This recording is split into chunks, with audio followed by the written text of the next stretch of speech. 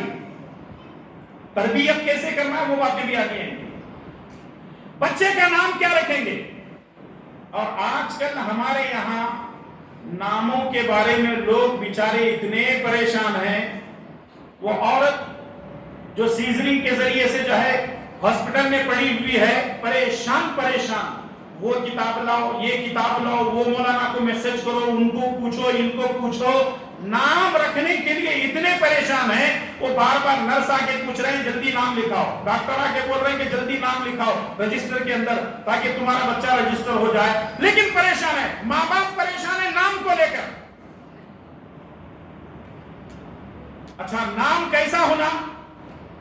ایسا نام دو مولوی صاحب آج تک کون بھی نہیں رکھے رہا۔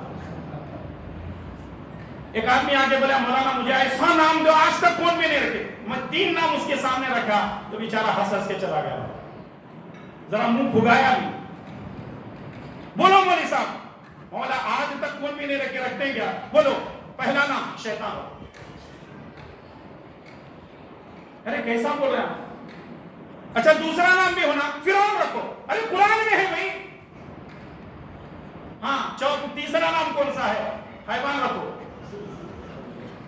یعنی لوگوں کو ناموں کی ایسی لت پڑی ہوئی ہے، ابو بکر نام ان کو اچھا نہیں لگتا، عمر نام اچھا نہیں لگتا، عثمان اور علی اچھا نہیں لگتا، طلحہ و زبیر ان کو اچھا نہیں لگتا، عبد الرحمن عبداللہ ان کو نام اچھا نام بولو، ان سے اچھا کوئی ہو سکتا ہے؟ سلمان خان، شاہ رخ خان، عامر خان، پتہ نہیں کون کون سا خان ہے، اور لوگ جو ہے آج ہماری ماں بہنیں کیا کر رہے ہیں، وہ سیریل کے اندر کون سا نام اچھا رہتا وہ نام، میں 6 مہینے سے سوچ پائے وہ سیریل کے اندر انہیں ساس کی بھوت تھی، دیکھو اس کا نام بہت اچھا ہے، کیا ہنا بولے تو کیا مہندی، کیا رسول اللہ صلی اللہ علیہ وسلم نے فرمایا کہ نام اچھے رکھو کیونکہ ناموں کی تاثیر ہوتی ہے، اور قیامت کے دن انہی ناموں سے ان کو بچوں کو بلایا جائے گا، ان کا نام ہوگا اس کے باپ کا نام ہوگا، لیکن ہمارے یہاں عجیب و غریب نام ہے۔ ایک بچی کا نام کسی نے رکھا ابتر، بولا یہ کون سا نام؟ نہیں وہ قرآن کے اندر ہے نا، ان نشانیہ کا هو الابتر۔ ایک جگہ نام میں نے دیکھا الذین، بولے کیا؟ نہیں قرآن کریم کے اندر موجود ہے الذین یؤمنون بالغیب۔ کسی نے رکھا آیت، کسی نے رکھا ثانیہ، پتہ نہیں کیا کیا نام رکھ رہے ہیں، اور ناموں کی چکر میں ایک ایک 2 نہیں۔ میں گھر پہ گیا، پوچھا نام کیا؟ ندا، نورین، کوثر۔ بچی ایک ہے، نام 3 ہے۔ میں بولا بیٹے نام کیا؟ ندا، نورین، کوثر۔ میں بولا ندا یہاں ہے، نورین اور کوثر کہاں ہے؟ بچی ہنس رہی، نہیں تینوں نام میرے۔ کیا ٹرینڈ چل رہا ہے یہ؟ محمد نام کسی کو اچھا نہیں لگتا، احمد نام کسی کو اچھا نہیں لگتا، ماہی نام کسی کو اچھا نہیں لگتا، حاشر نام کسی کو اچھا نہیں لگتا، عاقب نام اچھا کسی کو نہیں لگتا۔ یہ نبی کے 5 نام ہیں جو بخاری اور مسلم کے اندر ہیں، احمد، محمد، ماہی، حاشر، عاقب۔ رکھو ایسے نام جو نبی کے نام ہیں، کیوں نہیں رکھنا چاہتے؟ نہیں ہمارے خاندان 10 رکھو، عربوں کے اندر جا کے دیکھ لو، احمد بن احمد، محمد بن محمد، عبداللہ بن عبداللہ، کیا مشکل ہے؟ اور رسول اللہ صلی اللہ علیہ وسلم نے فرمایا کہ 2 نام اللہ تبارک و تعالیٰ کو بہت پسند ہیں، ایک ہے عبداللہ، دوسرا نام، ارے بولو جی، دوسرا نام عبد الرحمن. اب لوگوں کو اگر پوچھتے ہیں عبداللہ نام رکھو, نہیں بہت ہے نامہ عبد الرحمن, نہیں وہ نامہ بہت ہے ہمارے خاندان کے اندر پورے عبد الرحمن. بھئی اگر رہے 10 بھی رہے 50 بھی رہے تو کیا مشکل ہے؟ اس کے نام کے ساتھ باپ کا نام ہوگا, تمہارے نام کے ساتھ تمہارے باپ کا نام ہوگا, پہچان تو ہوگی. عبداللہ بن اسلم, عبداللہ بن اکرم, عبداللہ بن فلاں, تو نام کے ساتھ نسبت اس کے باپ کی ہوگی تو اس میں پریشانی کی بات نہیں ہے. ناموں کے چکر میں بھی جو ہے لوگ جو ہے اس طریقے سے کر رہے ہیں. شکر ہے اللہ کا وہ پہلے کے جیسے نام نہیں ہے. گڑو صاحب, بخش صاحب, مردان, پتہ نہیں کیسے کیسے عجیب و غریب نام جو ہے. خود بچپن میں ہم لوگ جو ہے, آج بھی ہے میرے گاؤں کے اندر, وہ گھڑو اس کا نام بولتے ہیں. اب وہ گھڑو ہے کہ گھڑا ہے نہیں معلوم, لیکن نام رکھا ہوا ہے اس کا, لوگ اسی نام سے اس کو پکارتے ہیں.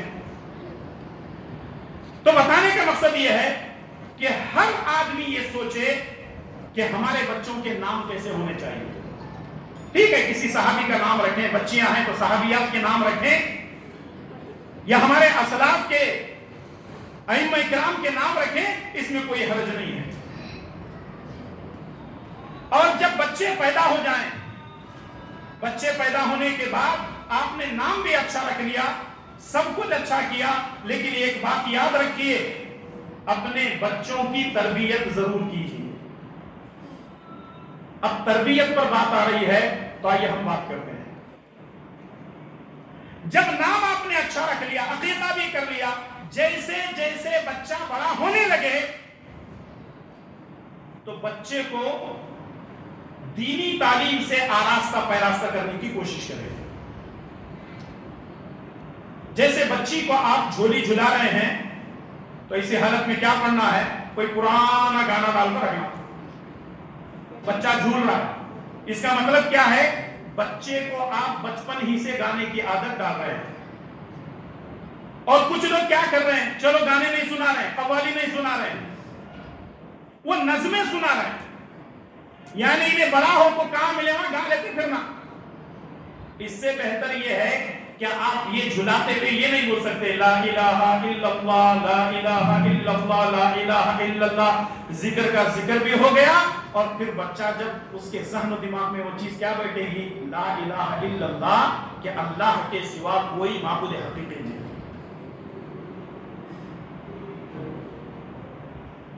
اور ہمارے یہاں حالت ایسی ہے, ماں اگر اپنے بچے کو دودھ پلاتی ہے, جھوٹ بولتے رہتی, گلے گاتے رہتی, کسی کو گالیاں دیتے رہتی, اور بچے کو دودھ پلاتی. دودھ پلانے کے وقت میں بچہ بسم اللہ تو نہیں بولتا, کس کو بولنا ہے, کس کو بولنا ہے, ماں کو بولنا ہے. یہ ماں کی ذمہ داری ہے. ہمارا ہر کام بسم اللہ سے کیوں شروع نہیں ہوتا؟ اور یاد رکھیے, یہ تربیت بہت ضروری ہے. اور ایک چیز یہ بھی یاد رکھیں, تربیت کے لیے تعلیم کی ضرورت نہیں ہے. جیسے یہ چھوٹے چھوٹے بچے ہیں, ان چھوٹے بچوں کی تربیت کرنے کے لیے تعلیم کی ضرورت نہیں ہے. اب آپ کہیں گے مولانا بغیر تعلیم کی تربیت کیسے کریں؟ ہاں, میں آپ کو مثال دے سکتا ہوں, سمجھنے کی کوشش کیجیے. آپ نے سرکس دیکھا ہوگا, سرکس دیکھتے ہیں کیا؟ کون بھی نہیں بولتے لوگ دیکھا ہوگا, کیوں بولے مسجد میں بیٹھے. ہاں, اس واسطے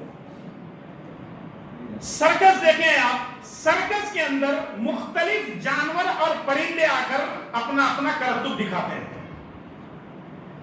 گھوڑا آ کر الگ کرتب دکھاتا ہے, بندر کیا کرتا ہے, سائیکل چلا رہا ہے, اور طوطا کیا ہے, انسانی زبان میں بات کر رہا ہے, اور ہاتھی کیا کر رہا ہے, 6 نمبر بولیں گے لے کر آئے گا, 9 نمبر بولیں گے لے کر آئے گا, 5 نمبر بولیں گے لے کر آئے گا.